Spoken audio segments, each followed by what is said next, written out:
Assalamualaikum warahmatullahi wabarakatuh.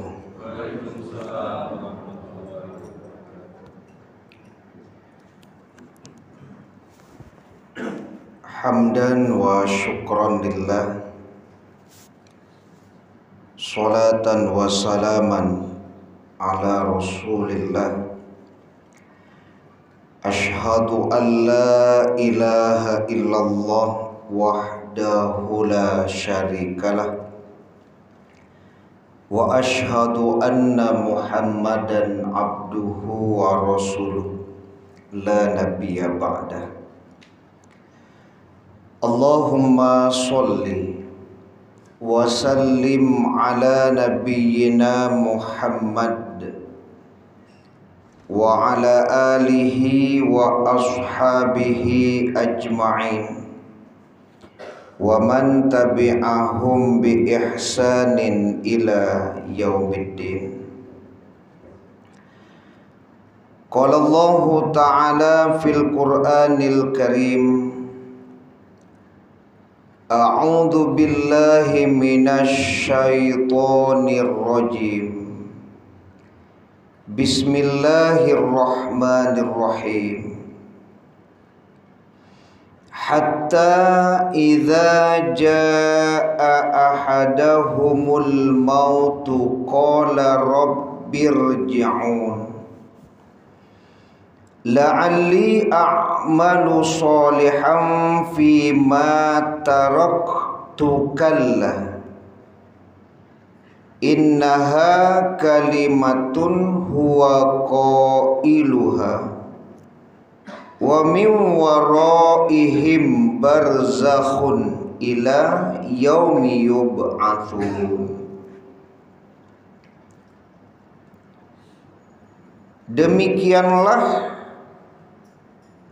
keadaan orang-orang kafir itu hingga apabila datang kematian kepada seseorang dari mereka, dia berkata, ya Tuhanku, kembalikanlah aku ke dunia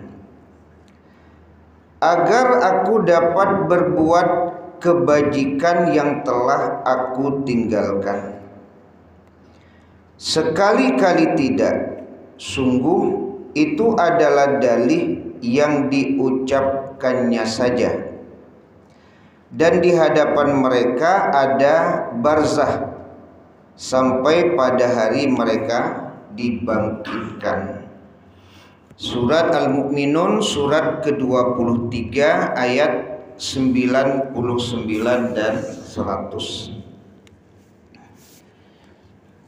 Yang sama-sama kita hormati ketua dan pengurus Masjid Nurul Awal, kemudian Bapak Ibu jamaah maghrib yang dirahmati Allah.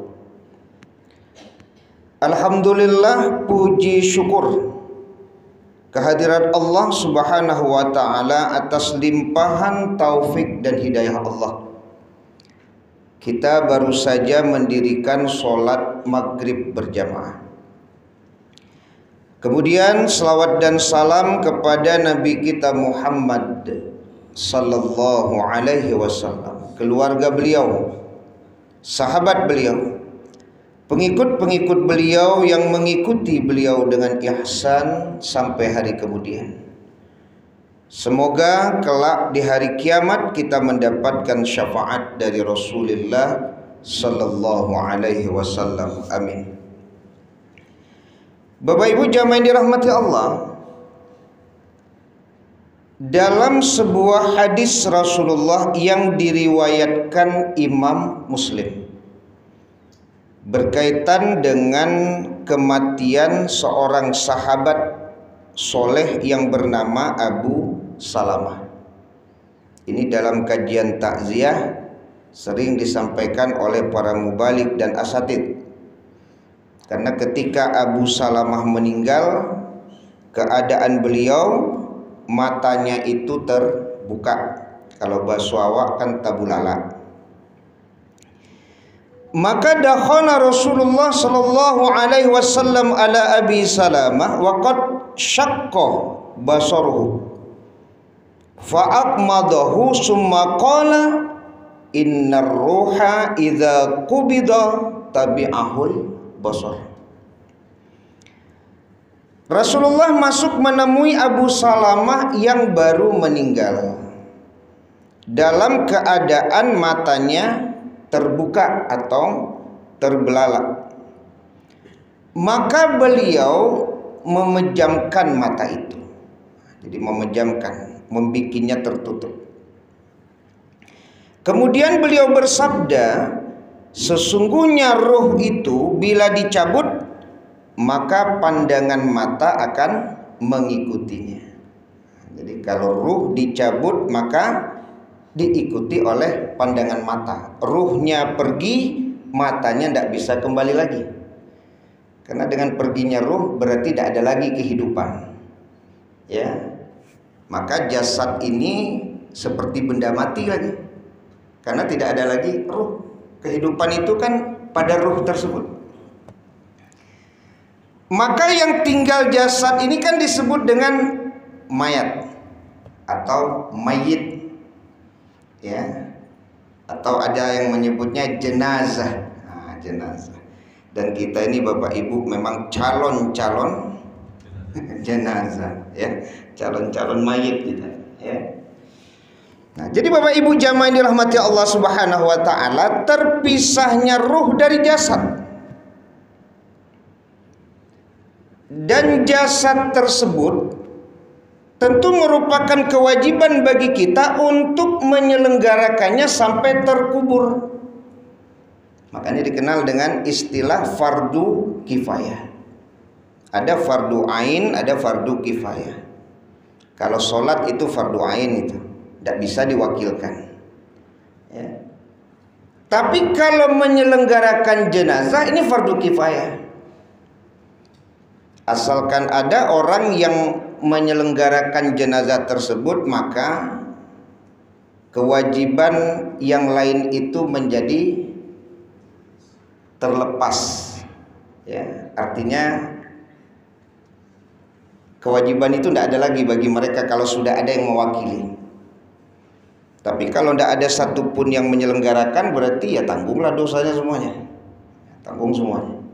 Tapi kalau ada yang mewakili, lepas dari kewajiban. Maka pernah kita membahas dulu Bapak Ibu, pendapat ulama begitu besarnya keutamaan menyelenggarakan fardu kifayah ini. Yang hari ini orang banyak enggan Pak memandikan jenazah, bentuk malih, aduh keinginannya untuk bisa gitu kan. Padahal itu fardu kifayah Pak, menyelamatkan banyak orang dari dosa, coba ya kan, ya kan? Kan luar biasa itu Pak, selamai orang saudaranya, ya. Tapi banyak orang yang sepertinya nggak mau menyelenggarakan jenazah, memandikan itu, ya, mengkafani, ya, kemudian menyolatkan, terus menguburkan. Itu yang fardu kifayah itu, ya. Jadi kita punya kewajiban terhadap jasad, ya, mayit atau jenazah. Jadi 4 itu yang fardu kifayah itu, ya, memandikan, mengkafani, menyolatkan dan menguburkan.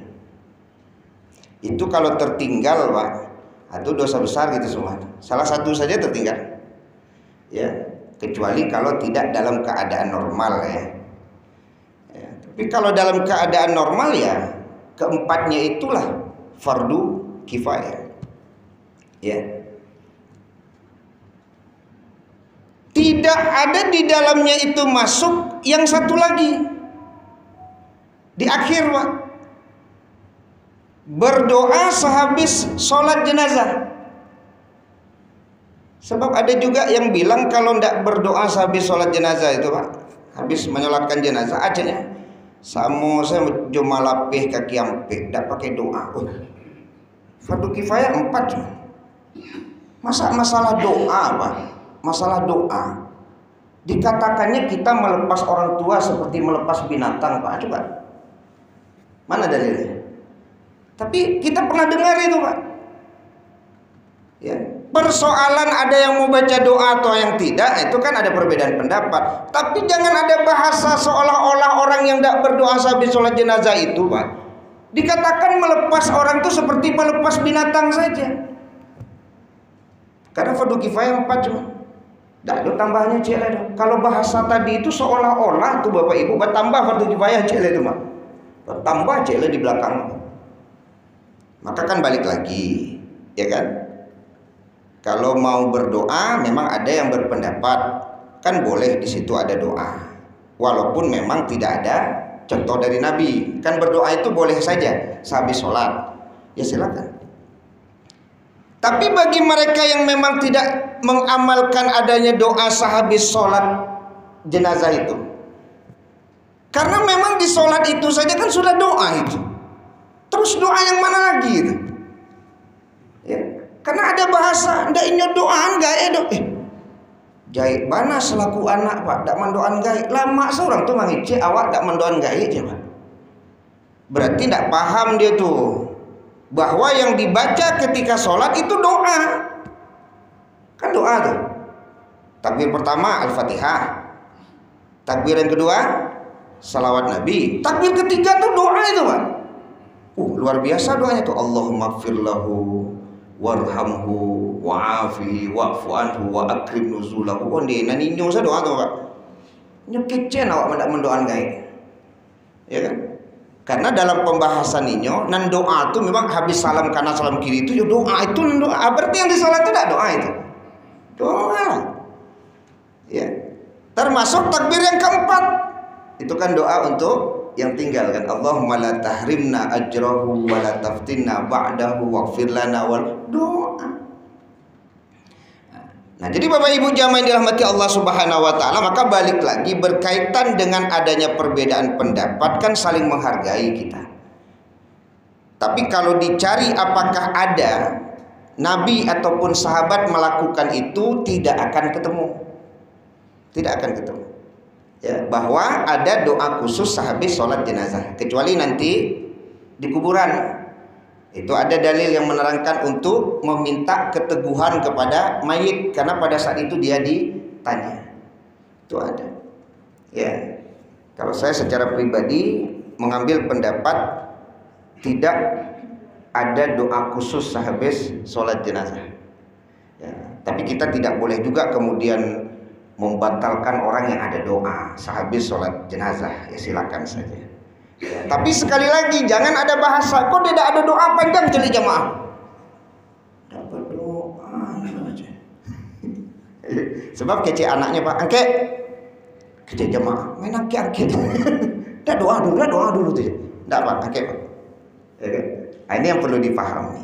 Ya, jadi sekali lagi Bapak Ibu jamaah dirahmati Allah Subhanahu wa taala, bahwa di dalam takbir sholat jenazah itu, setelah takbir itu, takbir ketiga, takbir keempat, itu isinya sudah doa semua tuh. Jadi jangan ada bahasa malapih model binatang saya. Ambo pernah mendengar tuh Pak, kari apa ya seolah-olah anak adanya doan gae. Nah, itu doa itu. Ya. Nah, jadi fardu kifayah itu 4 ya. Jadi memandikan, mengkafani, menyolatkan dan menguburkan. Nah, Bapak Ibu jamaah yang dirahmati Allah Subhanahu wa taala, itu kan menyelamatkan jasad kita itu Pak. Ketika nanti jasad dikuburkan, berarti kubur itu kan tempat untuk menyelamatkan jasad. Beda antara kubur dan alam barzah. Kita kan baca tadi di surat Al-Mu'minun ya, ada namanya barzakh.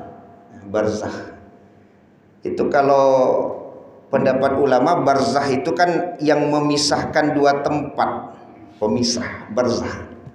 Makanya alam itu kan ada alam dunia, ada alam barzakh, ada alam akhirat. Jadi barzakh itu pemisahnya antara dunia dan akhirat. Ada alam barzakh yang pendapat ulama lamanya itu hampir sama dengan kehidupan dunia. Nah, begitu Pak. Lamanya katanya hampir sama dengan kehidupan dunia alam barzakh itu. Dan luasnya alam barzakh itu melebihi luasnya dunia. Wallahu a'lam. Ada ulama berpendapat seperti itu. Luasnya pun melebihi luasnya dunia. Karena yang ditampung itu kan dari dari zaman Nabi Adam ya. Jadi luas dia ya. Nah, jadi lebih luas daripada alam dunia. Itu alam barzakh. Makanya tidak ada istilah ruh bergentayangan. Iku adolo pemahaman ruh bergentayangan. Ya, memang ada keterangan 1 bulan dia di rumah, 1 bulan di kuburan. Tapi dalil itu pernah dimasukkan ke Maktabah Syamilah. Namanya perpustakaan digital, tidak ketemu. Sebanyak itu ribuan kitab, tidak ada satupun yang memuat itu. Maka tidak ada istilah ruh bergentayangan. Tidak ada. Ya. Kalau di film-film sinetron Bu, iya dong. Ada, tapi kalau dalam ajaran agama Islam nggak ada Pak. Karena dia sudah ada tempatnya. Namanya apa? Alam barzakh. Jadi kalau ada kasus pembunuhan Pak, terus didatangkan, terus ditanya, sianan membunuh Hawa, Dima tampeknya berorang, itu bukan ruh itu Pak, itu korin namanya, itu yang jin. Nah, jadi orang tuh bertanya bukan ke ruh yang meninggal ini, tapi dia bertanya kepada jin yang meninggal. Karena setiap kita itu lahir kan ada korin, ada korin. Korin itu peranginya sama Jawa Pak. Jadi kalau ibu meninggal, ibu tak biasa mencuci malam. Kok bisa-bisa tadanga di orang tuh. Sialan mencuci malam tuh. Bukan kemudian ada bahasa, oh lah tibu ruh nenek. Nah, ada ruh nenek tibu malu, ada ruh nenek. Ruh nenek lah di alam barzakh. Itu korin namanya itu. Jadi kebiasaannya itu terulang lagi Pak. Nyiram bunga, mencuci malam, membuka pintu, dan lain-lain lah. Itu korin tuh. Ya, bukan ruh. Ya, tidak ada ruh kembali lagi. Ya, ruh itu adanya di alam barzakh. Tapi kan orang bertanya juga Pak, raso-raso dapat informasi akurat. Padahal itu jin. Jin itu tidak bisa dipacik mana tuh Pak, pengicuh jin rumah. Ya, jin itu pengicuh Pak. Makanya kalau orang datang ke paranormal Pak, kata Nabi, yang betul mungkin satu Pak, yang lain tuh waduh tuh sejin saudara. Jadi jangan percaya kepada jin. Dukun dapat informasi dari jin Pak, tak boleh. Walaupun memang ada benarnya. Kan banyak kasus-kasus yang terjadi itu. Yang nyatanya kan, siapa membunuh berorang. Iya mah, itu tuh. Wah, ciri-ciri membunuh. Iya kan, iya betul tuh. Ya, ada betulnya, tapi banyak dustanya. Ya, banyak dustanya. Maka hati-hati, karena dia bisa masuk ke dalam kategori dosa besar ketika meminta bantuan jin. Jadi bekerja sama dengan jin itu adalah dosa besar. Nah, jadi Bapak Ibu jamaah dirahmati Allah, kalau kita meninggal dunia, jasad itu diselamatkan di dalam tanah, dikubur. Sementara ruh kita di mana? Di alam barzakh. Alam barzakh itu adalah alam sebelum hari kiamat. Makanya tidak tepat kalau ada kalimat kita mengantarkan saudara kita ke tempat peristirahatan terakhir. Terakhir apa? Panjang lah Pak. Lama semua ngecek terakhir peristirahatan terakhir. Masa peristirahatan terakhir? Panjang alam barzakh ini. Habis alam barzakh hari kiamat lah. Menurut ibu tempat peristirahatan terakhir kita di mana? Orang beriman. Surga. Itu baru bisa disebut peristirahatan terakhir. Kok setiap takziah persyaratan terakhir. Jalan masih panjang, perjalanan panjang. Maka bapak-bapak yang biasa menggunakan istilah peristirahatan terakhir itu dirubah lagi. Bukan terakhir Pak. Ya, peristirahatan terakhir. Panjang lagi. Nah, jadi jamaah dirahmati Allah Subhanahu wa taala, ya, itu alam barzakh. Ngapain kita di alam barzakh? Baik, Bapak Ibu jamaah dirahmati Allah, coba nanti buka Surat Ghafir ayat 46. Di surat Ghafir ayat 46 ini juga pernah kita membahasnya. An-naru yu'raduna 'alaiha ghuduwwan wa 'ashiyya. Kepada Fir'aun dan pengikutnya diperlihatkan neraka pada pagi dan petang. Berarti di alam barzakh itu Bapak Ibu, ya, Kalau tempat seseorang itu di dalam neraka, maka neraka itu sudah diperlihatkan, Pak. Sudah diperlihatkan. Ya, tidak ke stres awak. Ya, karena diperlihatkan neraka itu tentu dapat gambaran, Pak. Apunan kawak dapet kok di neraka. Kan stres orang, so.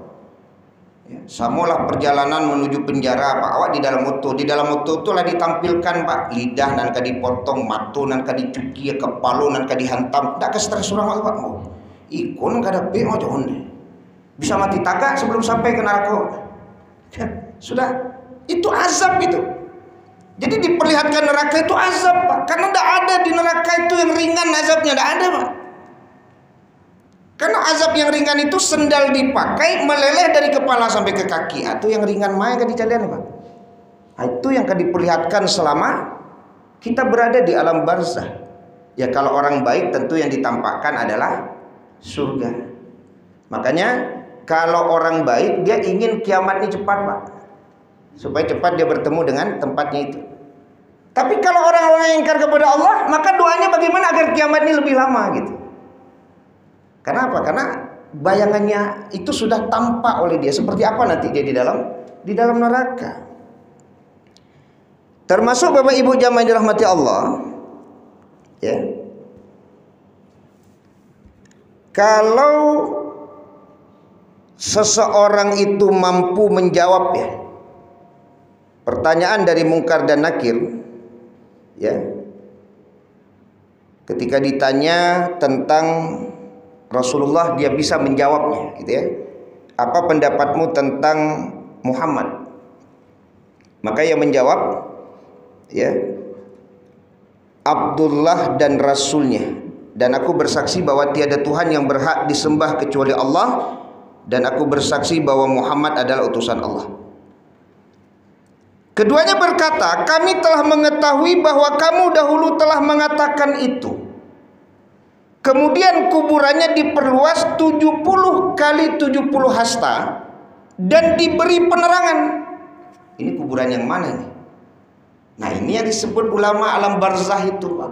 Bukan kubur yang menyelamatkan jasad itu, ya, tapi alam barzah. Jadi dia mendapatkan tempat di alam barzah yang luas dan terang. Nah sebaliknya, kalau seandainya dia tidak mampu menjawab pertanyaan Mungkar dan Nakir, dikatakan, ya, bahwa ia selalu merasakan azab sampai Allah bangkitkan nanti pada hari kiamat. Nah, jadi dia akan merasakan azab terus itu sampai nanti dibangkitkan di hari kiamat. Artinya begini, jadi di alam barzah itu ternyata azab Allah itu sudah ada gitu. Kan ada sebagian orang yang memang mengingkari adanya azab kubur. Ada, Pak, yang mengingkari. Ya, azab kubur itu ada. Nah, karena amalan belum ditimbang, keputusan belum ada, maka azab itu belum ada. Azab kubur itu belum ada. Ya. Padahal tidak sedikit, Pak, dalil-dalil baik di dalam Al-Quran yang kita baca tadi itu, Pak, ataupun dalam hadis-hadis Nabi yang menyatakan bahwa azab kubur itu ada. Ya. Termasuk doa yang kita baca setelah fil alamina innaka hamidum majid sebelum salam. Allahumma inni a'udzubika min adzabi jahannam wa min adzabil qabri. Itu wa min adzabil qabri. Itu hadisnya sahih itu, Bapak Ibu. Ya, jangan sampai kemudian melupakan bacaan doa tersebut itu, ya, harus dibaca terus, ya, sehingga dalam pembahasan kita kalaupun imam sudah salam, kalau kita belum selesai membaca doa itu boleh selesaikan baca doa itu, walaupun ya tidak bersama ketika imam membaca salam itu kita tidak langsung salam, khusus di salam ya. Kalau yang lain kan tidak. Kalau imam takbir kita takbir, imam ruku kita ruku, imam sujud kita sujud, kan begitu. Tapi kalau imam salam boleh sedikit terlambat dari imam untuk menyelesaikan bacaan doa tersebut. Allahumma inni a'udzubika min adzabi jahannam wa min adzabil qabri wa min fitnatil mahya wal mamat wa min syarri fitnatil masihid dajjal. Bapak Ibu jamaah yang dirahmati Allah Subhanahu wa taala. Jadi sudah mulai. Ya. Nah, kemudian Bapak Ibu jamaah yang dirahmati Allah, ya sebelum kita ada diskusi dan tanya jawab nanti. Ketika berada di alam barzakh, ya, ternyata ruh itu kan bisa mengenali orang-orang yang berziarah ke kuburnya. Kemudian muncul pendapat apakah kemudian ruh itu dikembalikan kepada jasad. Pendapat ulama tidak ada yang sulit kalau kemudian ada yang menginformasikan kepada ruhnya bahwa keluarganya datang untuk berziarah ke kuburnya. Maka di buku Ruh karangan Ibnul Qayyim, seseorang yang sudah meninggal dunia, ruhnya itu mengenali orang yang berziarah ke kuburnya. Karena kan bukan berarti kemudian dipahami kata ulama bahwa ruhnya itu dimasukkan lagi ke jasadnya. Ya. Karena dalam kondisi orang sudah meninggal dunia, pendapat ulama, ruh itu tidak akan lagi bertemu dengan jasad. Sampai nanti hari berbangkit baru dipertemukan lagi ruh dengan jasad. Nah, di situ baru ada timbang amal. Baru ada timbang amal. Ya. Nah, jadi Bapak Ibu jamaah yang dirahmati Allah Subhanahu wa taala, maka sebagai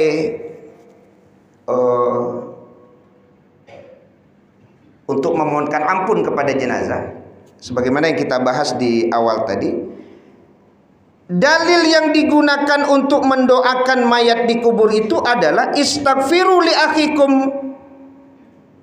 wasalu lahu tasbih. Mohonkan ampun untuk saudaramu dan minta baginya keteguhan hati. Nah, ini dalil bahwa ketika kita menguburkan jenazah, setelah jenazah dikuburkan, kita memohonkan ampun untuknya. Ya, ada yang memang mengirimkan Al-Fatihah gitu ya. Ada yang mengirimkan apa namanya, bacaan-bacaan Al-Quran selain Al-Fatihah. Memang sekali lagi ada perbedaan pendapat juga di kalangan ulama berkaitan dengan bacaan Al-Fatihah untuk ruh yang sudah berada di alam barzakh. Ada perbedaan pendapat. Imam Ahmad bin Hambal termasuk yang kemudian menerima bahwa bacaan Al-Quran atau Al-Fatihah itu akan sampai kepada ruh, ya. Itu pendapat Imam Ahmad bin Hambal dan beberapa imam yang lain. Tapi banyak juga ulama yang kemudian berpendapat yang sampai itu doa, bukan bacaan Al-Quran. Ya, doa. Jadi kalau kita memohonkan ampun dengan kalimat Allahumma gfir lahu warhamhu wa'afi wa'fu anhu, itu dia yang dianjurkan dalam ajaran. Ya, sebab kalau dia membaca Al-Quran berarti kan untuk dia itu. Ini baca Al-Quran. Tapi kalau anaknya yang baca Al-Quran, orang tuanya dapat. Kenapa? Karena yang membaca itu anaknya itu kan dia yang membesarkan, memberi makan gitu. Sehingga dia dapat. Karena kan hasil usaha dia. Maka apapun yang dilakukan anak, orang tuanya dapat. Tapi yang dimaksud ini adalah kita yang tidak ada kaitan secara nasab dengan orang yang meninggal lalu membacakan Al-Fatihah atau membacakan Al-Quran. Ini memang ada perbedaan pendapat di kalangan ulama. Sekali lagi, Imam Ahmad termasuk yang belakangan akhirnya ya menerima bahwa bacaan Al-Quran ataupun Al-Fatihah itu bisa sampai kepada ruh. Itu pendapat beliau. Tapi banyak juga ulama yang berpendapat tidak sampai. Nah, itu kan saling menghargai saja di antara kita, adanya perbedaan pendapat tersebut. Baik, Bapak Ibu jamaah yang dirahmati Allah Subhanahu wa taala, kita buka diskusi dan tanya jawab, itu pengantar saja, berbicara tentang bagaimana kondisi setelah mati. Silakan ya. Waalaikumsalam warahmatullahi wabarakatuh. Iya.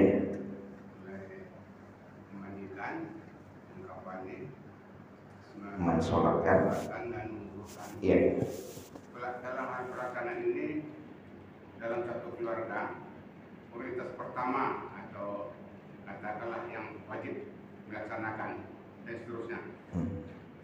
Yang kedua,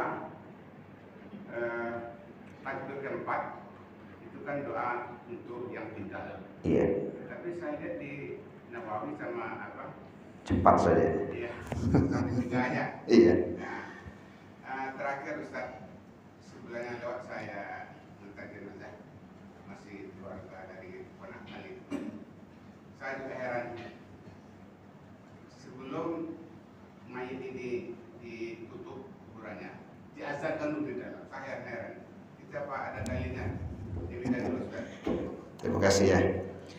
Yang pertama, skala prioritas ya. Kalau memandikan jenazah, pendapat ulama yang diprioritaskan, yang diwasiatkan terlebih dahulu oleh jenazah itu. Ya, kalau ambo meninggal besok, tolong Pak Pen yang memandikan ambo. Nah, itu Pak Pen prioritas, bukan anak beliau, karena beliau berwasiat Pak. Ya, di komplek lah mulai kawan-kawan berwasiat Pak. Ya, ambo kalau besok meninggal, dajang yang mandikan ambo ya. Nah, itulah tak pikir di dajang kos kalian Pak. Kalau meninggal beliau ambo memandikan bawasat. Nah, itu wasiat lebih utama. Ya, nah, baru nanti anak, ya anak gitu ya. Ya. Kemudian siapa lagi? Ayah, kan begitu ya. Nah, jadi ada apanya? Apa namanya? Skala prioritasnya itu ada, ya. Dan istri boleh memandikan suami, suami juga boleh memandikan istri, ya, tidak ada larangan. Tapi kalau memandikan anak yang sudah balik, ya, kalau anaknya perempuan, bapaknya tidak boleh memandikan. Sebaliknya begitu. Ya, walaupun ibunya itu sehari-hari beliau Pak yang memandikan, mengelapnya gitu ya, mengganti pampersnya. Tapi kalau ibunya meninggal beliau tidak boleh memandikan, harus perempuan. Tidak boleh ya. Ya kan? Kecuali tadi ya, anaknya masih kecil, belum balik. Kalau anaknya perempuan, bapaknya boleh memandikan. Kalau anaknya laki-laki, ibunya boleh memandikan. Kalau belum balik. Tapi kalau sudah balik tidak boleh. Ya, termasuk yang tadi itu contohnya kan, anak perempuan yang biasa merawat bapaknya, walaupun tiap hari merawat, ganti pampers, tidak boleh memandikan. Ya, anak laki-lakinya yang selama ini merawat ibunya, ya semuanya lah ya, mandi, pakaian semua ganti Pak. Ketika meninggal ibunya tidak boleh dia memandikan jenazah, tidak boleh. Serahkan kepada kaum perempuan. Nah, itu kalau prioritas itu ya. Kemudian yang kedua apa tadi ya? Takbir keempat. Takbir keempat kalau bapak ibu yang menunaikan haji atau umroh, memang di takbir keempat itu tidak ada yang akan sempat dibaca, tidak ada itu. Karena habis takbir itu langsung salam kanan salam kiri. Karena memang di situ teruntuk untuk doa ahlul bait. Ya, artinya orang yang mendapat musibah kan, ahlu musibah. Ya, tapi di kita kan tetap dibaca juga. Ya, tidak pula dilarang ya. Artinya kan walaupun bukan kita yang mendapatkan musibah, ya kita kan merasa kehilangan juga saudara kita meninggal gitu ya. Tapi kalau di Mekah atau di Madinah memang di takbir keempat tuh udah ada Allahu Akbar, salam kanan salam kiri. Nah, ini menunjukkan bahwa ya yang takbir keempat itu hanya khusus bagi ahlul bait. Ya, sementara imam-imam ini kan bukan ahlul bait dari yang meninggal gitu ya. Wallahu a'lam bishawab. Itu yang terjadi. Kemudian yang ketiga berkaitan dengan azan, tidak ada dalil yang qat'i menjelaskan bahwa ketika jenazah dikubur itu ada azan. Kalau sholat ada azan ketika waktu sholat masuk. Kalau anak lahir itu masih ada dalil yang menerangkan bahwa anak diazan dan iqomahkan. Tapi kalau meninggal tidak ada. Jadi dalil yang dipakai itu adalah dalil kias. Kiasnya begini, kalau seorang anak lahir diazankan, ya, maka ketika meninggal diazankan. Dalilnya kias. Jadi dalil yang dari Nabi tidak ada, dalil dari sahabat juga tidak ada. Kias itulah yang menjadi dalil. Ya, sehingga pendapat tarjih Muhammadiyah memang tidak ada azan yang dikumandangkan ketika menguburkan jenazah. Pendapat mayoritas ulama tidak ada. Jadi sekali lagi itu kias, dan saya lebih mengambil pendapat yang mayoritas bahwa memang tidak ada azan ketika menguburkan jenazah. Logikanya kan kalau orang baru lahir Pak diazankan masih ada juga hubungannya kan. Karena kan kalimat-kalimat ilahiyah itu ketika disampaikan kepada anak, jangankan setelah lahir Pak, di dalam kandungan saja itu ada pengaruh secara psikologis. Kalau ibunya baca Quran, ada Pak. Tapi kalau orang mati apa hubungannya? Tidak ada. Tidak ada hubungan apanya itu ya. Tidak ada gitu ya. Jadi sekali lagi Bapak Ibu, tidak ada dalil dari Nabi ataupun sahabat bahwa menguburkan jenazah itu ada azan. Walaupun ada yang mengamalkan itu. Mungkin itu ya, Allah a'lam. Ada dari ibu-ibu? Bapak yang lain, Pak Ben? Mengenai memaafkan kesalahan. Oh. Kalau mayat itu ada salah kan kita yang hidup bisa memaafkan. Tapi kalau dibalik benar, kalau kita yang salah sama mayat, mana kita memaafkan? Ya. Baik, terima kasih Pak Ben. Kalau masalah hutang materi itu menyelesaikannya jelas Pak. Kalau hutang materi gitu ya. Hutang materi ini umpamanya kita yang berhutang kepada jenazah, maka kita bisa menyelesaikannya kepada ahli waris. Atau kalau jenazah yang berhutang, nanti ahli waris yang menyelesaikan. Jelas deh materinya kan. Bisa diwakilkan. Tapi kalau masalah hati ini pendapat ulama bagaimana mewakilkannya? Kalau ibu yang pernah tersinggung kepada jenazah, ibu bisa memaafkan, ambo maafkan jenazah. Berarti ibu sudah mengikhlaskan apa yang ibu rasakan itu. Ya kan? Kan sudah bisa mengikhlaskan. Ya. Tapi bagaimana ketika berkaitan dengan ibu yang pernah menyakiti jenazah tadi itu? Apakah bisa nanti ahli waris mewakili, Pak? Kami sebagai ahli waris mewakili. Wah, Pak, susah juga. Makanya memang ada juga ulama yang berpendapat ketika hutang bisa diwakili ahli waris, ya, yang materi, non materi juga bisa. Tapi banyak ulama yang tidak sependapat dengan itu. Kalau materi bisalah diwakili oleh ahli waris. Tapi kalau yang berkaitan dengan hati itu tidak bisa diwakili oleh ahli waris. Makanya sebelum meninggal dunia, Bapak Ibu, maafkanlah kesalahan orang ini. Karena nanti ada persoalan ketika kita tidak memaafkan kesalahan orang. Ya kan? Kalau orang berhutang kepada kita tidak kita maafkan, Pak, tidak ada masalah, tidak berdosa orang tidak memaafkan hutang, Pak. Karena hutang itu hak dia. Tapi kalau ada orang tidak mau memaafkan kesalahan orang yang berkaitan dengan non materi, tersinggung atau lain sebagainya, maka dosa dia. Maka dosa. Jadi jangan menunggu ahli waris yang memaafkan. Tidak, ahli waris tidak mewakili. Jenazah itu sebelum mati Pak harus memaafkan kesalahan orang. Kalau tidak itu namanya nanti kalau tidak dendam namanya Pak. Sakit hati namanya.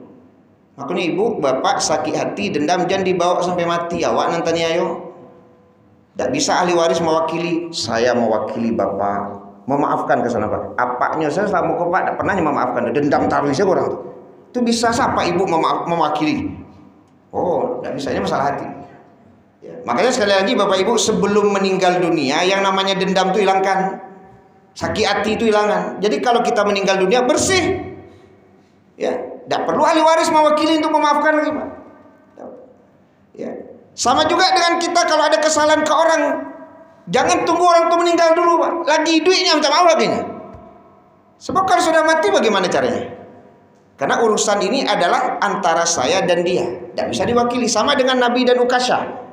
Ketika Nabi dengan Ukasyah, sahabat-sahabat Nabi kan maju. Apa kata Nabi? Ini urusan saya dengan Ukasyah. Minggir semua. Tidak bisa diwakili, Pak. Ya, ya samalah kalau sudah meninggal dunia, bagaimana mewakilinya? Awak menyakitinya, Pak. Yang disakiti kok lah meninggal kok. Yang lain bagaimana merasakan sakit itu, Pak? Tidak bisa aja kan. Ya, jadi kedua-duanya Bapak Ibu sekali lagi kita maafkan, ya, tidak ada dendam, karena ketika nanti kita mati kalau ada dendam dan tidak memaafkan itu boleh jadi dosanya di kita. Kalau pada posisi kita menyakiti orang, jangan tunggu orang mati dulu. Nih, lah mati siapa tuh? Ayo kan dia, wih lah. Mati kan itu kan. Nah, kalau lah mati itu lah payah lo Pak mencari kan. Biarlah ke ahli warisnya saya mau minta maaf dulu pernah menyakiti beliau, sulit juga. Maka sekali lagi untuk meminta maaf jangan sampai kemudian ada kematian yang menyebabkan kita tidak bisa lagi meminta maaf. Mungkin itu Pak. Jadi memang persoalan ini dikaji oleh para ulama gitu. Apakah memang ahli waris bisa saja gitu ya menjadi wakil ya. Maafkan gai ambo yoda selama aku menyakiti udah kan itu. Tapi kan persoalan gai itu kan lama meninggal. Apa memang itu keinginan gai aku memaafkan? Ya, apakah dengan maaf tadi itu bisa mengampuni dosa dendam gaek kok? Awak tahu Pak, gaekku dendam ke dun sana. Dendam mana? Setiap duduk taruhnya sabuk itu. Pokoknya taruh kalimatnya tidak bagus. Lah ketika meninggal maka kata anak, maaf ayah ya dah ayah. Ayah itu bantu dia berang mana? Gimana caranya Pak? Ini masalahnya kan masalah hati. Kan? Nah, kalau hutang memang bisa, tapi kalau yang memaafkannya, maka sebelum meninggal ya maafkanlah kesalahan orang. Karena adanya perbedaan pendapat di kalangan ulama yang menurut hemat saya sepertinya ulama condong kalau untuk kaitan memaafkan ini memang yang bersangkutan gitu. Kalau masalah hati ini Pak bersangkutan, tapi kalau masalah materi bisa diwakilkan. Itu Pak. Allah. Dari ibu-ibu berapa menit lagi? 3. Dari Bapak. Silakan Pak. Apakah ada ketentuan bahasanya bisa dimakamkan lebih satu jenazah lebih dari keluarga satu yang apa terdapat nggak bahasa boleh berlari? Terima kasih Pak. Ini memang masuk dalam pembahasan ya, karena memang ada yang melakukan itu Pak. Jadi istrinya dikuburkan di liang yang sama ya dengan suaminya, di kuburan yang sama dengan suaminya. Pendapat ulama bahwa yang terbaik itu sebenarnya satu kuburan itu ya satu orang gitu. Satu kuburan itu satu orang. Ya, tapi tidak pula kemudian ada bahasa bahwa haram itu enggak ya. Tapi tetap satu kuburan itu satu. Kecuali ketika memang tidak ada lagi tempat ya. Tidak ada lagi tempat yang kemudian harus menggunakan yang lama tadi, sehingga memang tulang belulangnya ya dipisahkan dulu gitu. Tapi kalau ada unsur kesengajaan tanah lapang Pak, tolong kuburan nama besok saksi kuburan jo ayah yang tidak boleh itu Bapak. Kata ulama tidak boleh. Ya. Jadi kalau ada lahan ya jangan satu tempat, mungkin ya kalau pengen juga di samping. Tapi sebenarnya kok ibu ingin kuburan di dekat kuburan suami? Apa itu? Kok harus ambu kuburan ambu harus dakek juga kuburan suami? Ya kalau meninggal. Nah, artinya kenapa harus seperti itu gitu kan? Mungkin memudahkan anak untuk ziarah, mungkin bisa jadi, Bu. Cie apalah tampe ambu juga. Beko kalau ama meninggal kuburan dakek apa ya? Mungkin tujuannya itu salah satunya itu. Bukan tujuannya untuk komunikasi di kubur, mana ada itu. Ada ya. Boleh dake kan itu Pak. Sehidup semati. Nah, mungkin kemudahan tadi supaya anak-anak ziarah tidak jauh-jauh tempatnya Pak. Jadi sekali ziarah ada kuburan apanya di situ, ada kuburan namanya. Tapi yang saya pahami dari pendapat ulama bahwa satu kuburan itu memang untuk satu orang. Jadi tidak kemudian ada satu kuburan untuk dua orang. Tapi sekali lagi tidak kemudian mengatakan bahwa itu haram atau membatalkan kuburan sehingga harus dipindahkan lagi, enggak. Ya, mungkin itu Pak. Wallahu a'lam bishawab. Kita tutup pertemuan kita pada malam. Ada satu lagi? Iya. Jadi kan tentang kuburan di tanah suci, kuburan baki di mana itu yang bohong kan banyak orang meninggal. Itu apakah itu semua jenazah itu atau ada yang bilang katanya jenazah lama di ruang gelap, benar? Wah, itu saya tidak tahu juga itu. Enggak tahu saya. Ya, karena yang meninggal itu memang banyak ya. Ya banyak yang meninggal itu. Kalau kuburan itu kan memang satu tempat itu ramai itu Pak, disusun namanya kan. Ya, ramai kemudian ditutup ya. Tapi saya tidak tahu apakah kemudian ada yang dibuang ke laut. Saya pikir enggak, mungkin dibuang ke laut. Ya. Ya lahannya kan banyak itu Pak. Nah, jadi kalau di tanah itu kan ada masanya nanti bahwa dia akan hancur, akan terurai dia. Tapi saya tidak yakin kalau umpamanya dibuang ke laut ya. Mudah-mudahan tidak. Kalau dibuang ke laut, wah, jadi masalah juga ya. Adab terhadap jenazah itu kan tetap harus ada.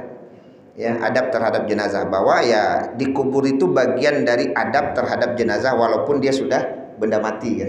Tetap ada adab. Ya, tidak main buang-buang saja begitu. Tapi kita carilah informasi nanti benarnya seperti apa. Allah. Baik, demikian, semoga bermanfaat. Subhanakallahumma bihamdika asyhadu an la ilaha illa anta astaghfiruka wa atubu ilaik. Wassalamualaikum warahmatullahi wabarakatuh.